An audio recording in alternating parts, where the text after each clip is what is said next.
One of the wonderful things that movies can do is bring you to places that obviously you can't see anywhere else in the world or reality, and one of those areas is tales that come from the other side, and that's always been a mainstay in our sort of movie diet. And so my interest has always been in a lot of that dark stuff and a lot of that otherworldly stuff, like in Tales from the Crypt. And The Frighteners is one step beyond all of that. When my daughter Haley was 18 months old, we were in our basement of our building in New York, and we were doing laundry, and in laundry machines. We weren't like beating it against like rocks or anything. And so we're down there, and she sort of toddled off into this disused room. And there was nothing in this room. I mean, it was literally just cinder block walls and a light bulb in the ceiling. And she just sort of pointed at this wall and said, "Baby, baby." And I said, there's no baby there, sweetheart. That's just a wall. And she looked at me like, "Baby, baby." And my hairs on the back of my neck went boing. And so I said, "Let's go get Mommy." So we ran upstairs and got my wife, who jumped about 18 inches into the air, and said, "Let's go back down." So we ran back downstairs, and we put Haley in the room, and Haley said, or Leslie said, "Haley, show Mommy the baby." And Haley went over and was pointing at this thing, and she's sort of tracking it with her finger. And then Leslie said, "Haley, can you go kiss the baby?" And Haley went over to it and sort of kissed this spot on the wall, and then tracked it with her eyes a little bit more, and then she just kind of stood back and came over like, what next? I believe that there must be something else other than this reality. We must go somewhere when we die, and I don't know where, but I definitely believe, and I would love to see a ghost, but I've never seen one. I know Peter's seen one. It was about 6:30 in the morning. It was an old apartment block that we used to be in, and it was like a 100-year-old building. And I was lying in bed. Fran had just gotten up to go and make a cup of coffee, and I was awake. I was certainly wide awake. I wasn't sleeping. And the door of the bedroom was open. And I was lying there, and suddenly a woman comes into the bedroom and through the door. And my first thought was that, not that it's a ghost, my first thought was she was real. And that was actually really terrifying, because I thought, what's she doing here? You know, there was only Fran and I in the building. And she was also very, very creepy looking, because she had a face that was locked into a scream, like a frozen scream, like quite a terrifying look.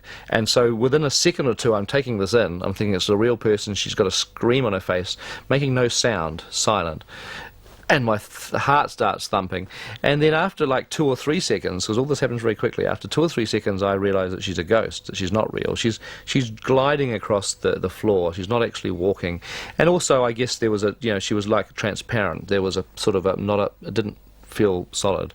So I realised I'm looking at a ghost, and that's almost a relief. I mean, it's actually, it's almost a relief that it's not a real person, because they're more dangerous, I'm sure, than ghosts.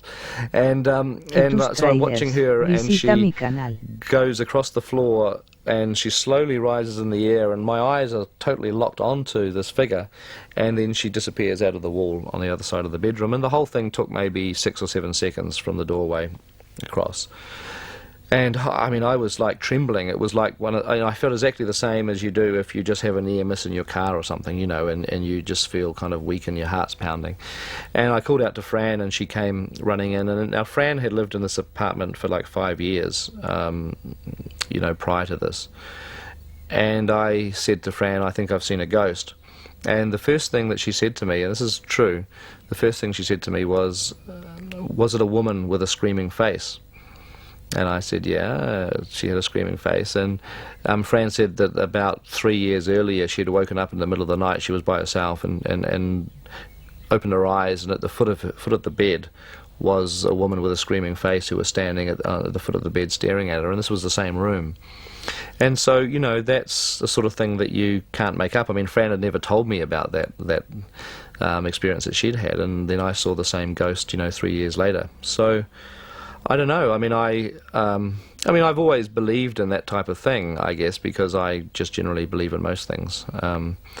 And, you know, I think that ghosts do exist. It's not the reason why we made The Frighteners, however, and certainly, you know, The Frighteners is supposed to be a lot more entertaining and funny than what that particular ghost was. I mean, there's got to be some kind of rational explanation for all this.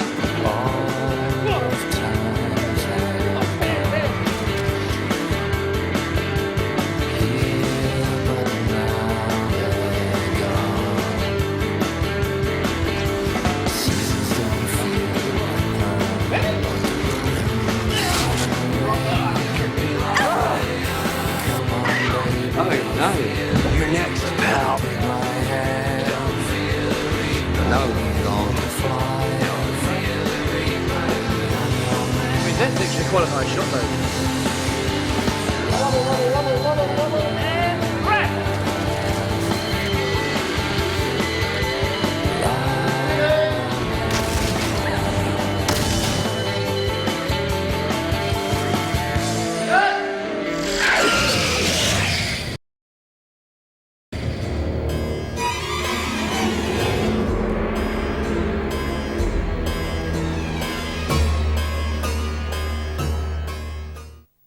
During 1992, Fran Walsh and I were working on the script of Heavenly Creatures. Braindead was in distribution around the world, and we started working on our next project. During the course of writing Heavenly Creatures, we used to take breaks and go for walks just to kind of clear our head.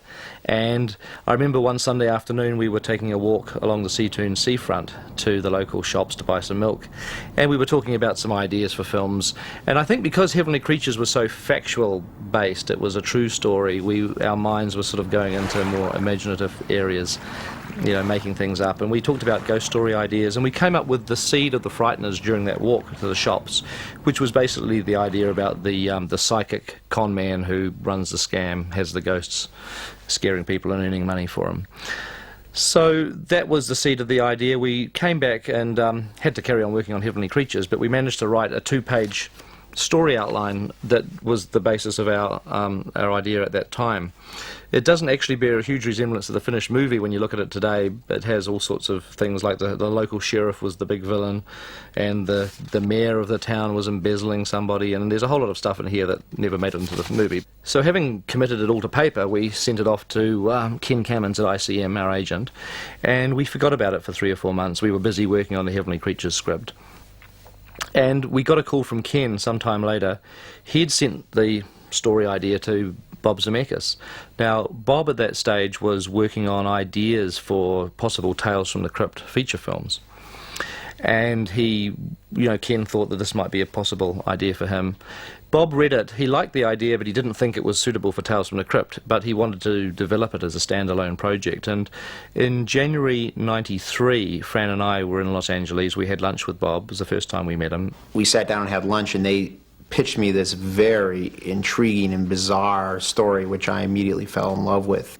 You know, we talked about our ideas, and we sort of knocked some other ideas together at lunch, and basically Bob said at the end of that lunch that he'd really like us to develop the screenplay. And this was something that I was looking to do, but not make myself, but I have a real affinity toward this type of film, and Peter was at a place where he wanted to really do something that would stretch the bounds of computer graphics and storytelling, which is what this does. So we were both in the right place at the right time. We were about to get lost in Heavenly Creatures for quite a long time because shooting was due to commence very soon, and Bob said that's fine because he was doing Forrest Gump, I think, that same year. So nothing much happened with The Frighteners for the next 6, 7, 8 months. We were busy shooting Heavenly Creatures and just lost ourselves completely in that project for a while. By the time Heavenly Creatures came to the editing process, which takes several months, we turned our attention back to The Frighteners now and started to think about some more story ideas. And we developed the script and the story a lot further than obviously what's on these 2 pages here. The idea of the villains was very much reworked, and in fact we incorporated some themes from Heavenly Creatures into the villains of the Frighteners at that point. We liked the idea of the teenage killers, and we were obviously, you know, right immersed in that world at the time. And so we took it to like its ludicrous extreme, as it were, with the Frighteners, having one of the teenage killers dead and another one is now like 45 years old. And the dead killer comes back and the relationship between the two continues. And this was all sort of stuff that that we thought would be fun to carry on exploring at the time. We finally wrote the first draft of The Frighteners, and this was like a year after our meeting with Bob. It was early 1994, and I remember we actually sent our draft away on the day of the Los Angeles earthquake. It just sticks in my mind. I had a call from Bob shortly after. He'd read the script and he really liked it. He wanted us to proceed and go ahead and make the movie. This is like nothing I produced, but in a strange way, it's everything that I love in filmmaking. It's about ghosts and murder and mayhem and action and special effects and comedy. And it was on that initial phone call with him that I remember bringing up the idea of shooting the film in New Zealand. I mean, New Zealand's where I'm based, and I didn't particularly want to go to Los Angeles at that time and work there for a year. I wanted to stay at home, and Bob was very relaxed about the idea. He, you know, his one concern was, does New Zealand look like the States, and can we make it look like America? And The Frighteners is set in a small town, and so we thought, well, you know, there's got to be some places in New Zealand that look like, you know, Northern California or something around that area. So we sent a location scout around the country and photographed, I guess, 30 or 40 small New Zealand towns. And we showed those to Bob and the studio, and they were very happy about the idea of us shooting it in New Zealand. Some work developed on the script over the next month or two, and we finally had, you know, a script which the studio greenlit. I mean, again, that initial script is very different to what the finished film's like. But if anyone's interested in knowing what that script actually was, the novelisation of The Frighteners. I remember when I saw this novelisation just after the film was released, I was in a bookshop and I had a thumb through it, and I realised with horror that it was actually based on one of our very early drafts of the script. It doesn't bear much resemblance to what we ultimately filmed, but it is interesting because it shows you, you know, just what the Frighteners was like in its very early stages.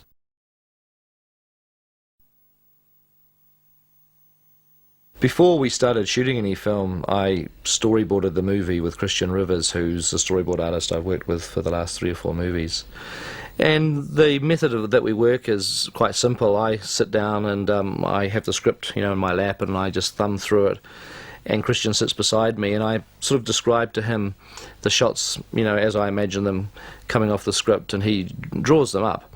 And we can generally get through like 100 drawings a day. The problem I remember with The Frighteners is that time caught up with me, and we'd storyboarded about 2/3 of the movie, but at that point I think actors were arriving in the country, and I just suddenly, my attention was turned to a whole lot of other things, and so we went into the film without storyboarding the climactic scenes at all. And that was not so much of a problem because I don't regard storyboards as being the Bible. I like to have them because they are like the first pass that I get at directing the movie, and it's the cheapest way of doing it because it just involves pencil and paper. But I like to keep an open mind, and if we come up with better ideas on the set, you know, better ideas for camera angles or for the way the scene's going to be cut, I certainly like to be flexible and change things. With special Laserdisc editions like this Frighteners box set, it's very common at the end of the discs to have like the storyboards as one frame, you know, pictures where you've got to use your remote control and you've just got to sit there and just flick the stepping thing on, you know, endlessly. And I usually find I'm too impatient to do that, and I don't usually bother watching the storyboards. And I thought for this Frighteners disc it might be interesting to try something a little different, and that's where we've filmed all the storyboards with 2 seconds or so per picture, and we kind of just like run them down. It's almost like seeing a flip book or an animated thing or something. I don't know quite what it's going to turn out like, but we'll have to have a look at it. So This is going to run for about 45 minutes. So if anybody doesn't want to sit here for 45 minutes watching this, this is the time to flick to the next chapter and to move on. But you know, it'll be interesting that the Frighteners evolved a lot after the storyboards were done, and what you're going to see now is not really that similar in some respects to the finished film, and there's no dialogue or script that you're going to hear, so it's going to be difficult to understand what's going on in some of the dialogue scenes, but at least most of it's visual, and I think it'll be interesting to have a look at it. So let's run it down. Here we go. I'll press this button and we'll start. The storyboards begin pretty much as the film does, with the track in towards the Bartlett house and what we call the Wallpaper Man sequence. But the primary difference between this early form of the scene is that it's old lady Bartlett, who you're seeing here approaching Patricia's door. She's hearing noises. She gets attacked by Wallpaper Man. It's not actually Patricia who gets pursued. The primary reason why we changed this is that we decided later that we wanted to create more of a red herring role for Patricia. We wanted to make people feel that possibly her mother was behind this, and so it made much more sense to have Patricia being the victim in this scene rather than the old lady. Because in a sense, you know, our suspicions would immediately fall on Patricia if this was the way the film actually opened, and we didn't want that.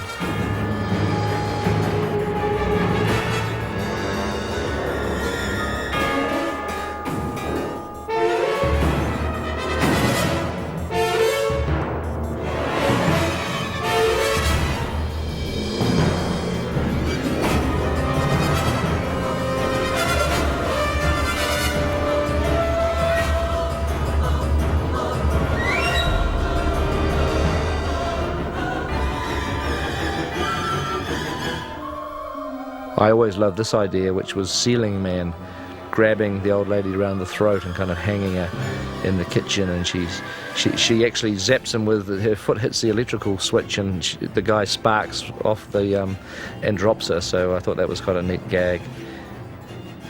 And this was another gag that we never used, which was the giant fingers closing around her coming out of the carpet.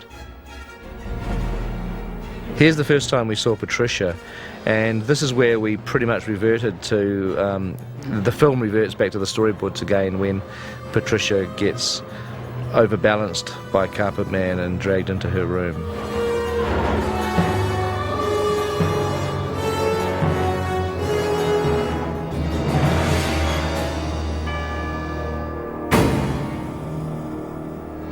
The opening credit sequence of the film, and in fact the first few scenes of these storyboards, are pretty much the way that they were shot in the movie.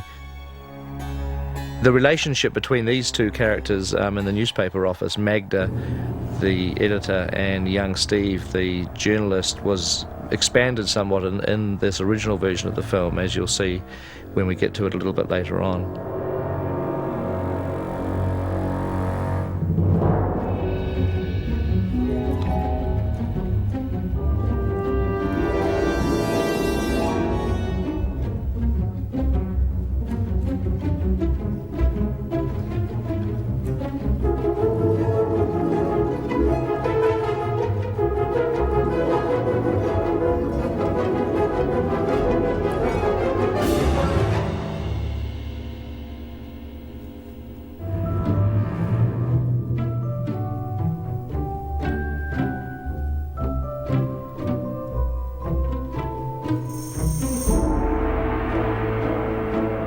So Frank Bannister and Ray Linsky have their first introduction with each other, pretty much as we did in the original film.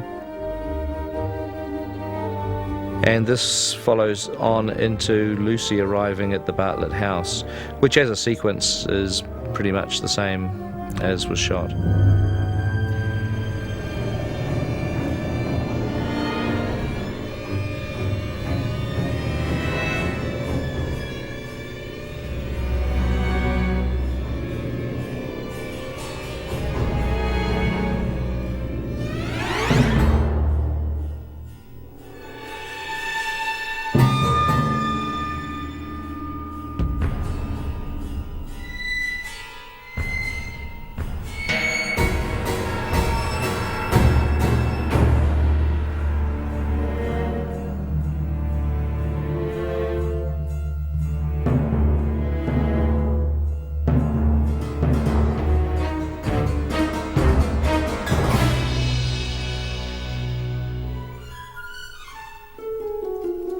aquí tus trailers, visita mi canal.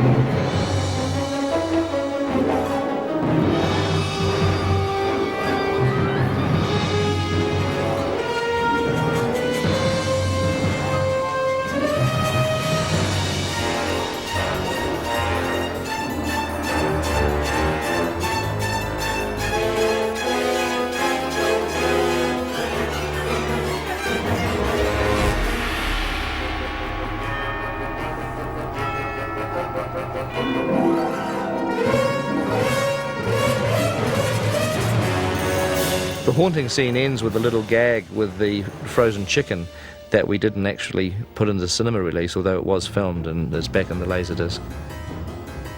This is our first introduction to Frank Bannister, essentially. And there was a little gag shot that I drew in the storyboards that we didn't even film, where Frank gets out of his car here, and that shot there is like the Exorcist movie poster, which was a sort of a joke, storyboarding joke that never made it into the movie.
Now it's Frank's arriving home to his house and the introduction of the ghosts where things start to get radically different to what we finally used in the film. The gag here with the vomiting ectoplasm is pretty much as it was.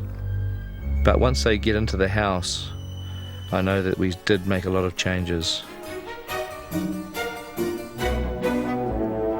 I like the idea of Frank being able to grab these guys and stretch them, and that's like Stuart pings back against the ground. We never use that.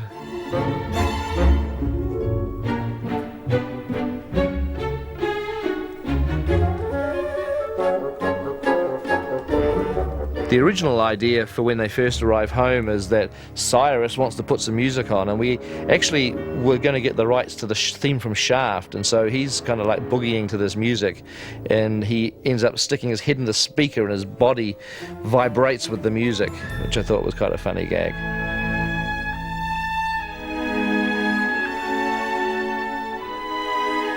This is a little different as he comes out of the head of the shower rather than through the plug hole.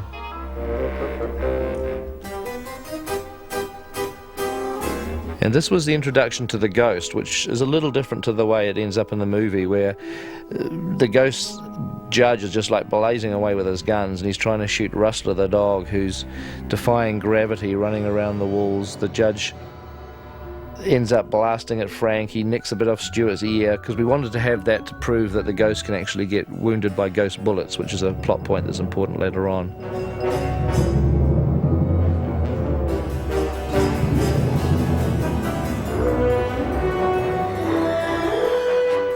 More gags with Rustler defying gravity as Frank pulls him off the ceiling and crashes to the floor. And the judge finally manages to retrieve his jawbone. That was a good gag that I liked, of Rustler sitting by the fireside actually chewing a bone, and you realise that it's his own hand that he's chewing, his own arm, a bony arm. I think this judge by the fireside scene plays pretty much the way that it does in the movie.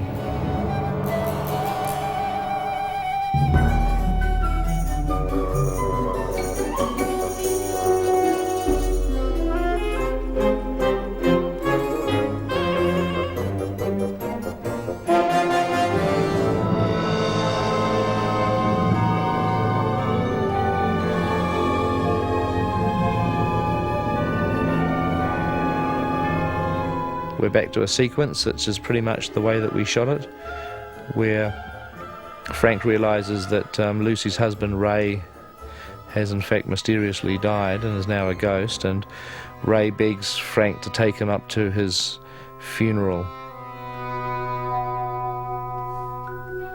So we're into a little sequence here which I don't think deviates much from the finished film.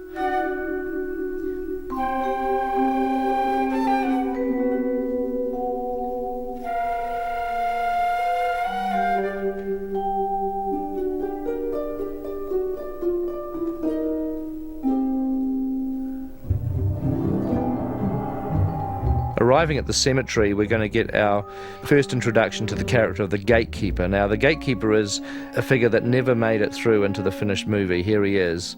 But he was shot in a form that's somewhat different to this. And later on in the documentary, we do cover this gatekeeper footage quite extensively. In fact, we play pretty much the scene as it was finally finished that never made it into the movie.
So here we are at the restaurant scene with Lucy having dinner with Frank and her dead husband.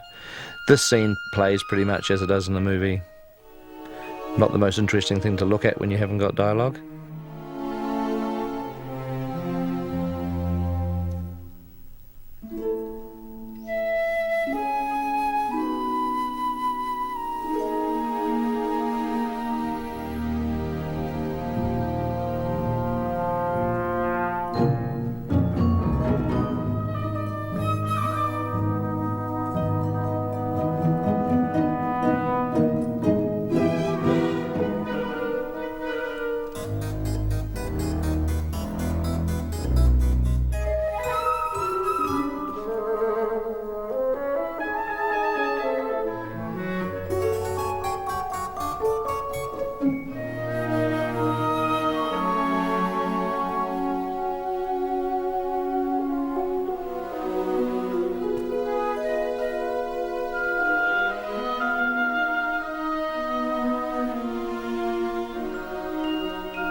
So Frank has to get up and go into the bathroom, where he has an encounter with Magda on the way out. Now this was a little different because we wanted to establish Magda as being in the restaurant on the night.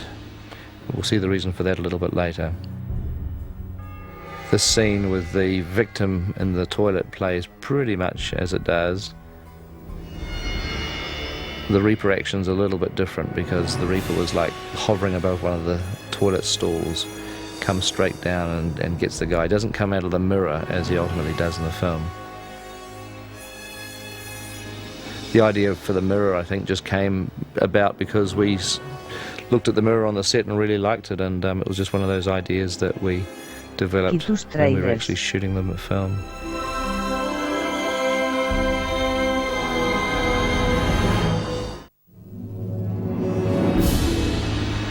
So Frank walks out of the toilet and returns to his table. Now, this was a sequence where we actually shot the background plates for this scene, but we never finished it, never put the Reaper into it.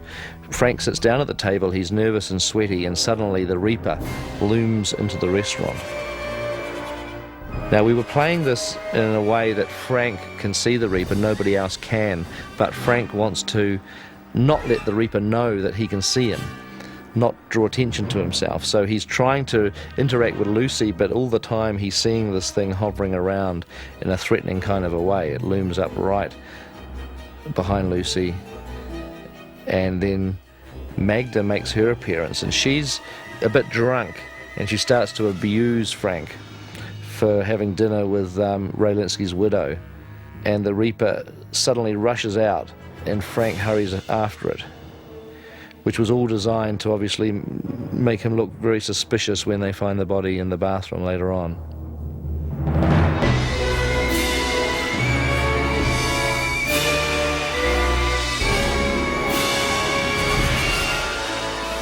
So Frank is watching the Reaper leaping over rooftops, and now he's in pursuit. And this is pretty much the way that it was in the film.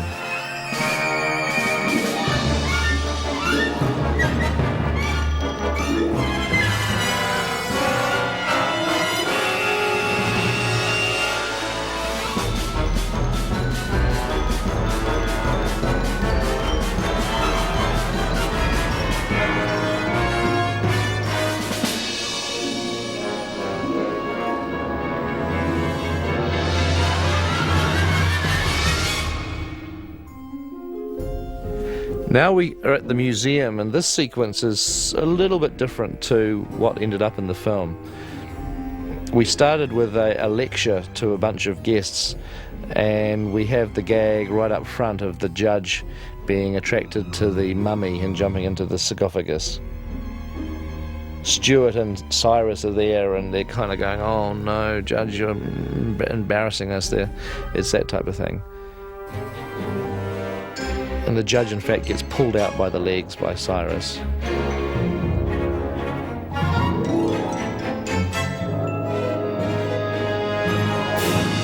And then the Reaper makes his appearance and goes up to the woman who was giving the lecture, and she, in fact, is the Reaper's victim in the museum. In the movie, of course, it's Steve, the young journalist from the newspaper office.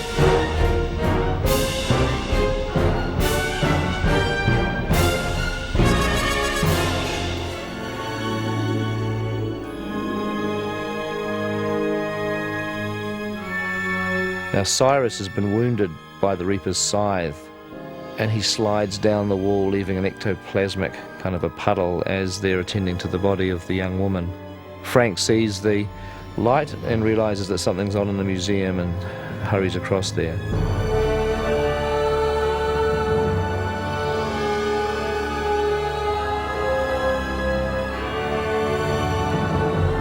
And he arrives just in time to find the spirit of the young woman going up the tunnel. As you can see, we adapted this in a slightly different way for the finished movie, making it a different character.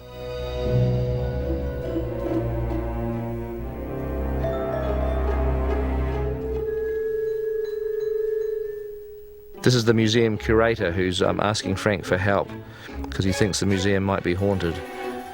But Stuart is calling Frank over because Cyrus has been wounded. Of course, the curator looks and doesn't see anything there. But they manage to drag Cyrus away into the privacy of one of the displays, which is a tomb, and then Stuart and Cyrus have a big talk about the Reaper.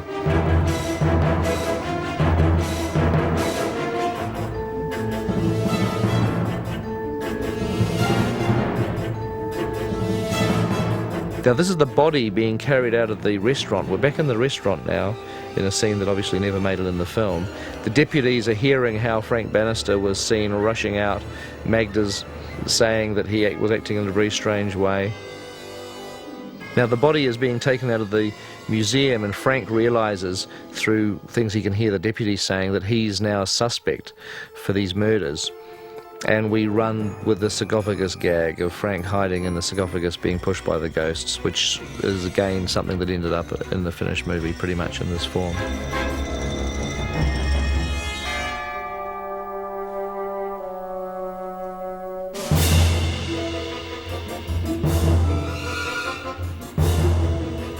Out in the car park here, things are a little different. Frank's immediately accosted by a couple of sheriffs, but the ghosts help him escape. The sheriff's a jumpy guy, he shoots. Frank thinks he's going to get hit, but then a manhole cover comes up, and as Frank runs, the manhole cover floats in front of him, deflecting the bullets, and we see it's Stuart actually carrying it. I like this idea, which was an unconscious deputy who Cyrus is like puppeteering.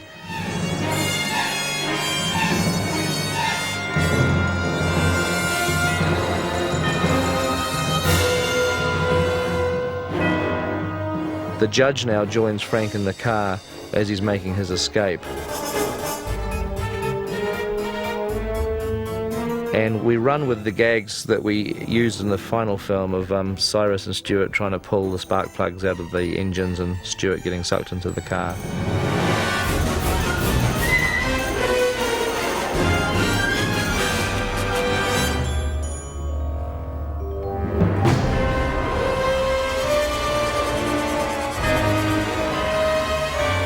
Now, as Frank speeds away from the museum, he suddenly sees Magda and Steve in his headlights, and they're in fact outside Magda's house. He almost hits her, and she's obviously very annoyed and says that he's a suspect for these murders, he should give himself up. And while she's raving at him, he looks and he sees the number, realizing that she's indeed the next victim. So despite the fact that Magda obviously thinks that Frank's responsible for these deaths, Frank knows that he's possibly got to go back to her house and save her, which is a whole subplot that we never shot. You'll see that coming up in a minute. And now we're into the scene with Milton Dammers arriving, and this goes on into talking about the backstory of Frank and how his wife died in an accident, which I think is pretty much as we shot it, so we'll just have a look at this.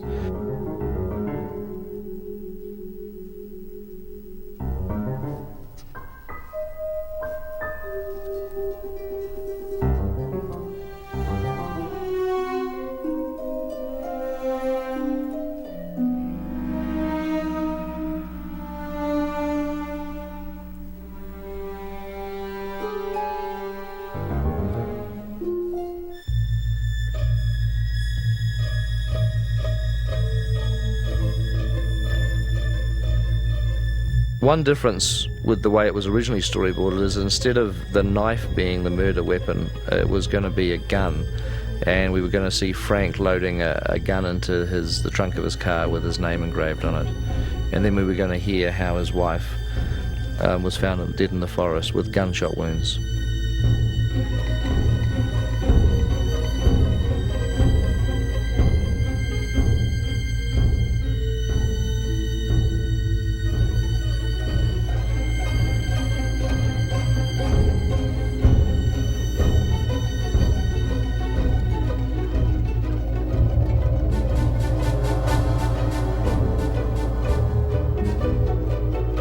Now this is the young reporter, Steve Bayliss, who we find is in Magda's bedroom having to succumb to her charms.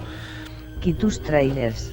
She Visita mi heads out canal. to the kitchen to get herself a drink and starts to get freaked out by noises, you know, like a little bit of wallpaper ripples. She hears creaks and groans. The tension is starting to build in the scene to the point that she wants to get out of the house, and she starts to race towards the front door.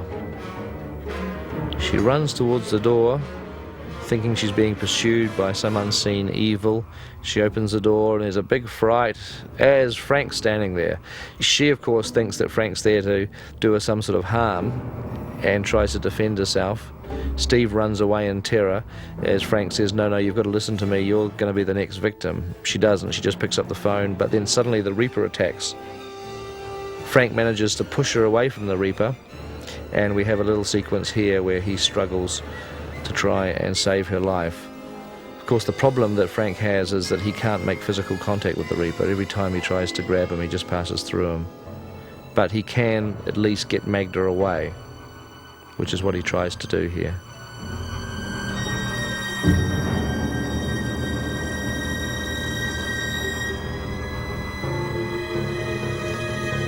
The judge makes a heroic last-minute rescue where he starts blazing at the Reaper with his guns, and the Reaper gets hit and falls backwards. This is a gag that we used in the museum in the film, but originally this was the way it was going to be, which is why we had to set up the ghost bullets earlier, of course, being effective against ghosts.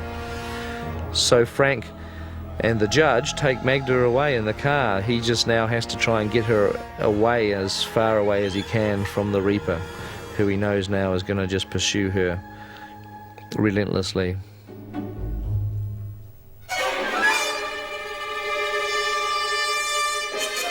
The judge, unfortunately, gets chopped in half by the Reaper's scythe as it comes scooting through the car. And this was a gag that we used in the museum as well, but then we ultimately cut it out of the film. But you'll be able to look at what we did shoot of that in the documentary later on. So now we're into a sequence which is reasonably similar to what is in the movie, of Frank just now having to drive crazily down this narrow road with the Reaper on the roof of the car, the scythe under his chin, trying to save Magda's life.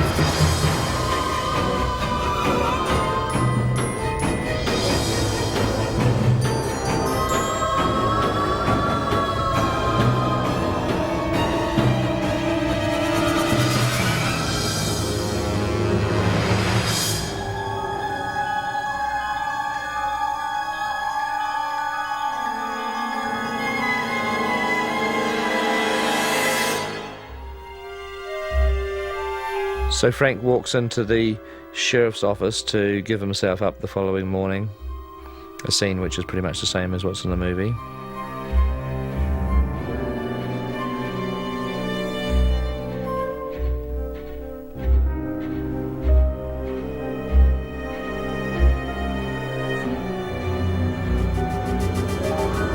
The judge is licked awake by Rustler. He's lying on the road, realizing that he's been chopped in half, and he says, "You've got to take me to the cemetery. I'm a goner." Jumps on Rustler's back.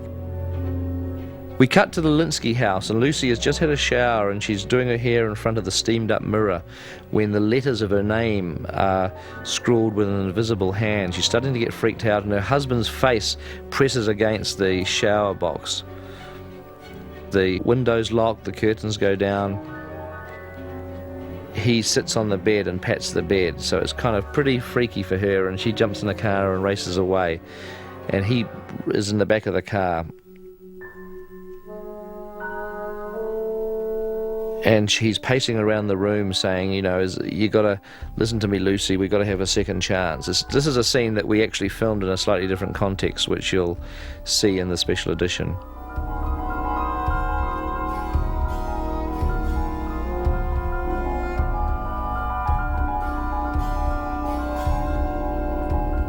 This interrogation scene is pretty much as was shot, I believe. Again, not the most interesting thing to look at when you haven't got any dialogue.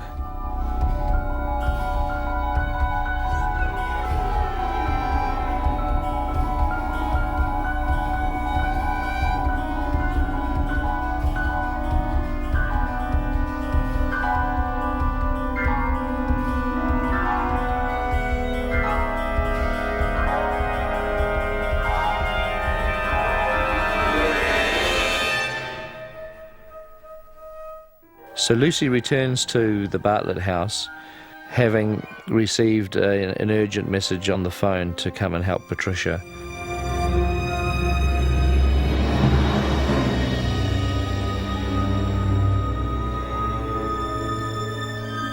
This was the scene similar to what we filmed, where Patricia is really acting as if her mother is the perpetrator behind all her problems. She pulls out an old suitcase out of under her mother's bed, and there's a whole lot of pills in it. This never made it into the film, but we had newspaper clippings in there instead. But originally there was going to be pills, and Patricia was going to say she was getting drugged by her mother and acting like the victim. They hear the old lady coming up the stairs, and so Lucy has to go and race to hide in the closet just as she does. Quitus Trailers, visita mi canal. In the movie, if you recall, she finds the knife with Frank's initials on, and in this version it was the gun that was the murder weapon, and she sees that up in the closet shelf.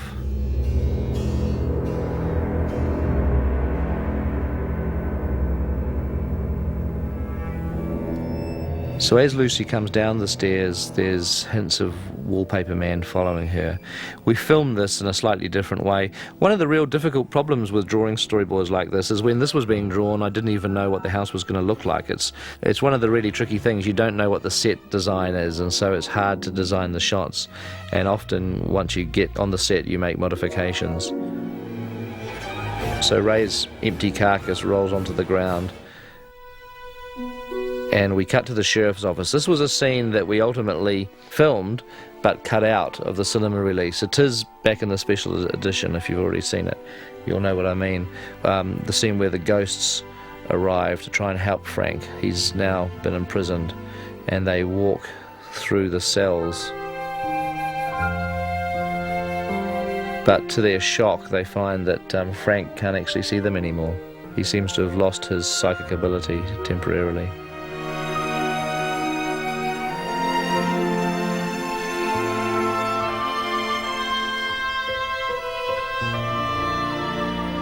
The scene with Lucy in the cell talking to Frank is very much as filmed, but you'll see that the Reaper sequence coming up where he attacks them inside the cell was much, much more elaborate in its storyboard conception than what we ultimately filmed.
Frank and Lucy's escape from their cell is pretty much as we filmed it, with a few modifications.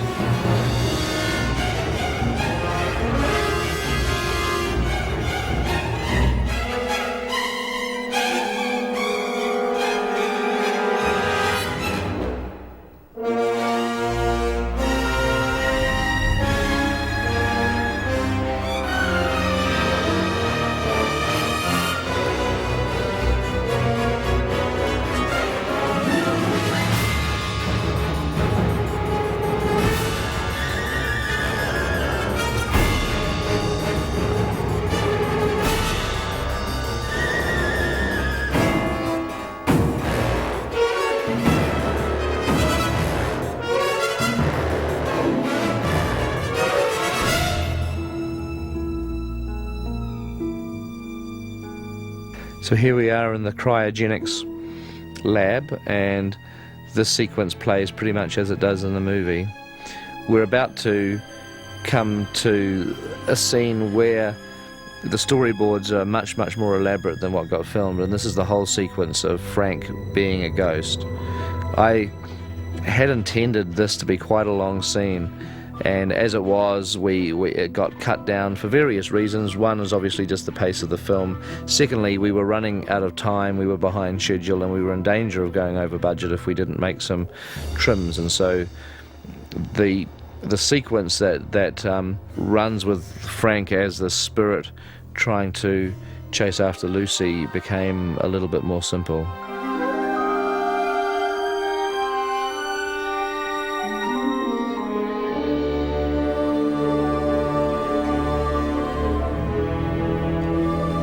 As Dammers takes Lucy away in the patrol car, we immediately bring the Reaper on as a threat.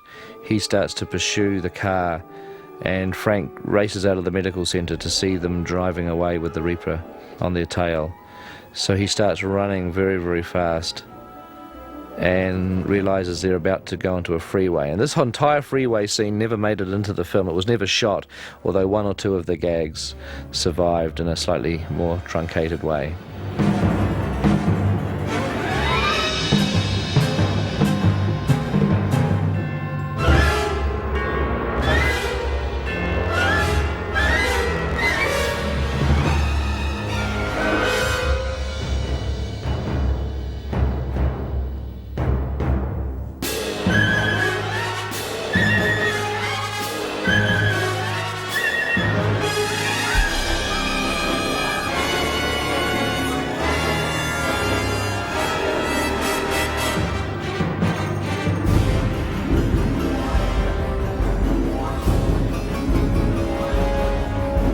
So as Frank punches the Reaper, we see glimpses of monstrous faces below the cow that just come on with each punch, just for a flash. A car sweeps Frank up into the sky, and he has to materializes again and floats back down to earth. I really like the idea in this fight of playing with the rubbery nature of ghosts with their lightweight forms. They can float up in the air within the slipstream of a car or a truck, and here they are like Frank sailing down and lands on the road. And this was a gag that obviously did end up in the film. I was determined to keep some of this in the movie. It would have been fun to have shot it all, but it would have taken us weeks.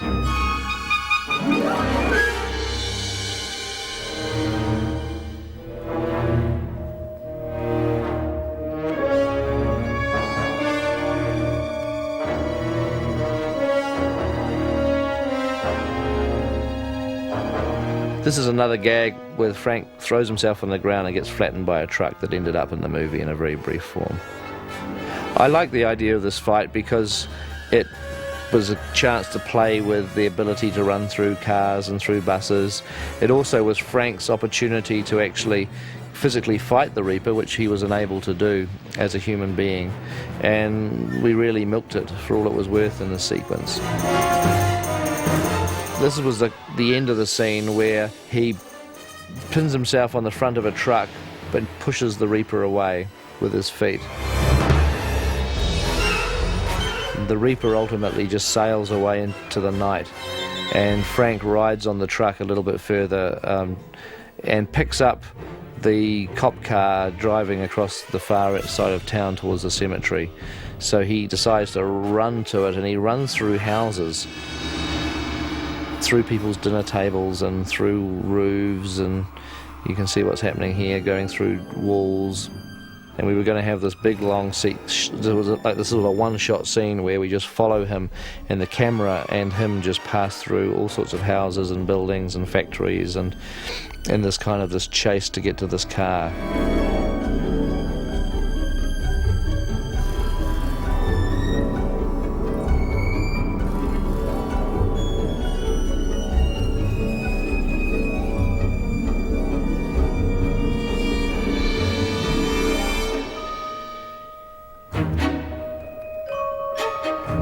Frank ultimately arrives at the cemetery, throwing himself on the hood of the car as Dammers drives in through the gates and parks up.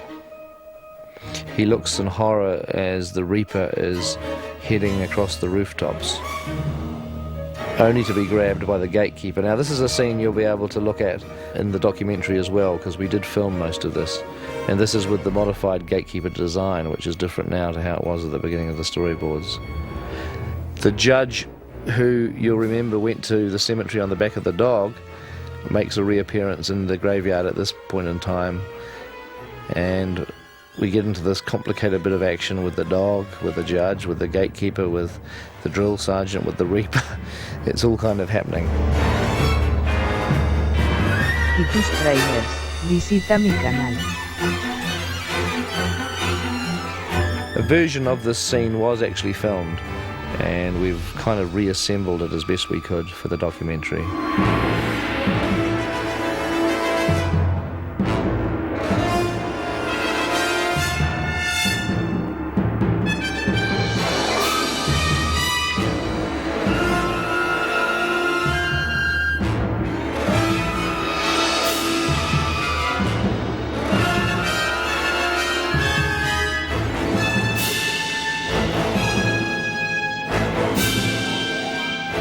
Although the order is different, the scene is pretty much as shot now, with Dammers freaking Lucy out by showing her his scars, Lucy jumping in the car and driving away to save Frank from the freezer, and Frank facing the blobby, gloopy guy on the tombstone.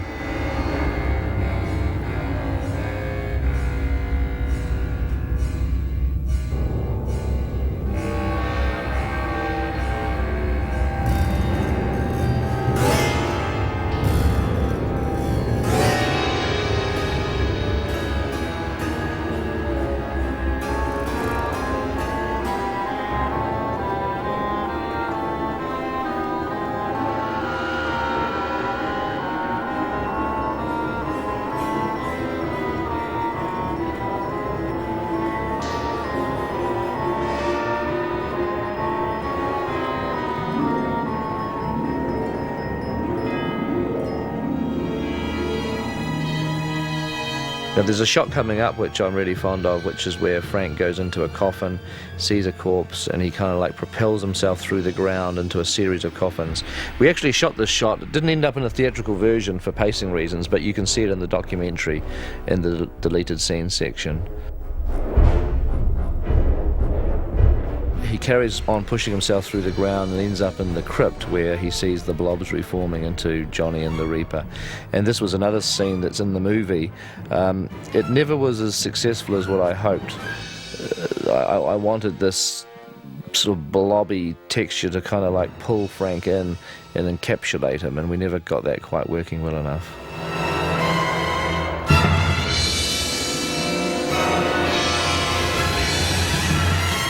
And that's it. That's as far as we got with our storyboarding. As we mentioned earlier, we actually ran out of time, and we'd never storyboarded the last, climactic sort of third act of the film. So that was kind of interesting. I mean, I sort of forgotten half that stuff that we storyboarded, and some of it would have been quite interesting if we filmed it. But that in a way is the version of The Frighteners it never was. But at least it exists as sort of a cartoon, I guess.